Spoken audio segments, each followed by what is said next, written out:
Tanto que o Exército Brasileiro chegou até a emitir um documento, material publicado inclusive no próprio site aqui das Forças Armadas, mais especificamente do Exército Brasileiro, que traz o seguinte: esclarecimento sobre comentários de jornalista. Isso aqui sai no dia 30 de novembro. E por que essa data é importante? Pra gente ir pro final do nosso vídeo, que começou lá com a Carla Zambelli e os áudios dela, que muita gente focou apenas na questão do mandado de prisão do Alexandre de Moraes, quando, na verdade, isso seria o roteiro que se tentou criar para dar um golpe de Estado, mas que se fragmentou por dois motivos. Principal, não teve apoio dentro das Forças Armadas. Não leve em consideração apenas o Almir Garnier, tá? Os altos comandantes ali das forças não embarcaram, com exceção do Almir Garnier, até onde a gente tem informação, supostamente. E o segundo motivo é que, com a multa aplicada pelo ministro Alexandre de Moraes ao PL, o PL ficou sem dinheiro para poder insuflar nas redes sociais influenciadores que, em tese,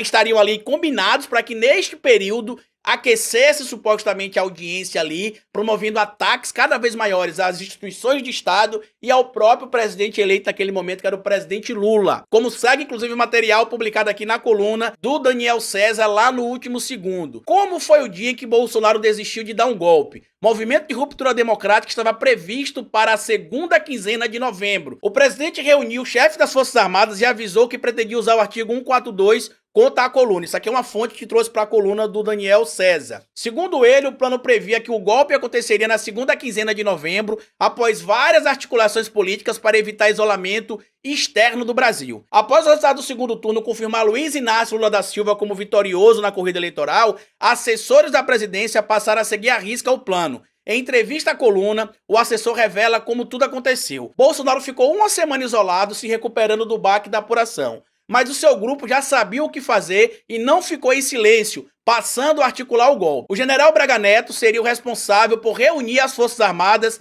em torno da ruptura e colocar os militares nas ruas. O primeiro passo seria anunciar o fechamento do STF por fraude das eleições, revela essa fonte. E detalhe, isso também casa com todo aquele material já delatado pelo Mauro Cid e presente na tal minuta do golpe. Segue o material. Na versão contada pelo ministro de Bolsonaro, caberia ao presidente do PL, Valdemar Costa Neto, acalmar a classe política. Abre aspas. O Congresso não seria fechado e os políticos teriam a garantia de que seus mandatos seriam preservados. Totalmente dentro daquilo que estava presente na tal minuta golpista. Enquanto isso, bolsonaristas influentes começaram a financiar e incentivar que seguidores fossem protestar e pediam a intervenção militar, a fim de obrigar Bolsonaro a pôr ordem, e era tudo teatro. No dia 30 de novembro, ou seja, no mesmo dia que saiu a nota do Exército, no dia 30 de novembro veio a decisão de que não haveria uma ruptura por falta de apoio, e Bolsonaro se sentiu abandonado,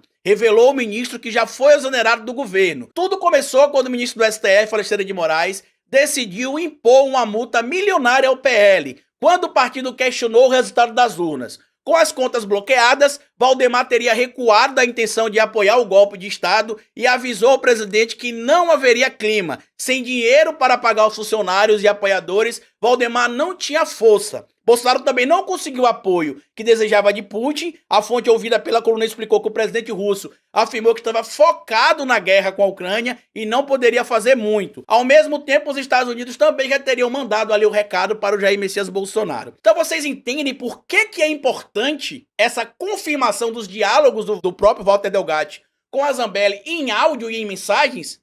Porque isso comprova que toda a materialidade do golpe foi construída, sim, dentro daquilo que se imaginava, e os pontos vão se conectando. Delação do próprio Mauro Cid, materiais encontrados na casa do Anderson Torres, materiais encontrados com figuras que trabalhavam com Anderson Torres, empresários que financiaram também os acampamentos, viagens, ônibus, caminhões e faziam doações. Tudo isso se fecha nesse material. E detalhe importante, porque muita gente vai falar: ah, Carlito, mas hoje se sabe de tudo isso, hoje é muito mais fácil. Este material do Daniel César foi publicado no dia 30 de dezembro de 2022, o último dia que o Bolsonaro estava no Brasil e uma semana aproximadamente antes do 8 de janeiro. Então tem muita materialidade aqui.